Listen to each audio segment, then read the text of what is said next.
আসসালামু আলাইকুম এভরিওয়ান, কী অবস্থা সবার? তো আশা করি সবাই ভালো আছেন। আপনাদেরকে হয়তো অনেক আগে একটা ভিডিও দেওয়া হয়েছিল এই জায়গার। অনেকগুলো কলা গাছ রোপণ করা হয়েছিল, কিন্তু তার মধ্যে অনেকগুলোই কলা গাছ আমাদের নষ্ট হয়ে গিয়েছিলো। এরপর আমরা আরও কলা গাছ কিছু রোপণ করছি, আব্বু আর আমার বাইজি আইরা। আজকে ইনশাল্লাহ এই কলা গাছ থেকে, ছোট্ট একটা কলা গাছ থেকে একদম পাকা কলা, গাছ পাকনা কলা আমরা সংগ্রহ করব। দেখেন মাশাল্লাহ কী সুন্দর হয়েছে, একদম গাছের মধ্যেই পাকা হয়ে গেছে। আর জাম গাছ, আরও অনেক কলা গাছ আমরা এখানে রোপণ করছি। এদিকে আরও আছে। যাক, আলহামদুলিল্লাহ, শুক্রিয়া। তো আজকে এখান থেকে আমরা এই কলাটা সংগ্রহ করব। আম্মু, কলা সংগ্রহ করবে? পাকা কলা। এই যে আমার আম্মু ধরছে পাকা কলা, গাছ পাকনা কলা, আব্বু সহ আমরা কিন্তু এই কলা সংগ্রহ করব। আরও অনেকগুলো আছে, সেটা আপনাদেরকে পরবর্তী পর্যায়ে আপনাদেরকে ইনশাল্লাহ দেখাবো।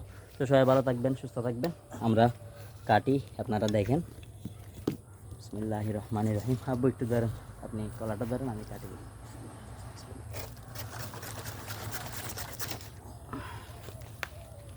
এই যে আমাদের কলা, মাশাআল্লাহ। এই যে আমার আম্মু, এখন গাছটা কেটে দেওয়া হচ্ছে, কারণ যেহেতু এটা তার কলা ধরবে না, একটা কলা গাছে একবারেই কলা ধরা হয়। এখন এই কলা গাছটা ওয়েস্ট, পরবর্তীতে এই গাছ থেকে আবার কলা ধরবে। এই কলাটা একবার দেখেন আপনারা, মাশাআল্লাহ কি সুন্দর, একদম গাছ পাকনা কলা। গ্রামে থাকার মজাটা হচ্ছে আসলে এখানে, গ্রামে যদি থাকি, শহরে যতদিন ছিলাম এই জিনিস আমরা উপভোগ করতে পারি নাই।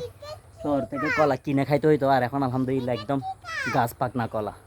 আর আম্মু কি বলতেছে? কি আম্মু বলো? এটা সম্ভবত তিত করলা মনে হয়, বাবা তো জানি না। এটা তিত করলা আব্বু? এটা পরুল গাছ, বুঝছো আম্মু? হচ্ছে পরুল গাছ। সবাইকে আল্লাহ হাফেজ দাও। আল্লাহ হাফেজ দাও, বলো আল্লাহ হাফেজ। আল্লাহ হাফেজ এভরিওয়ান বলো না? ওকে, আল্লাহ হাফেজ এভরিওয়ান। এই হচ্ছে কলা।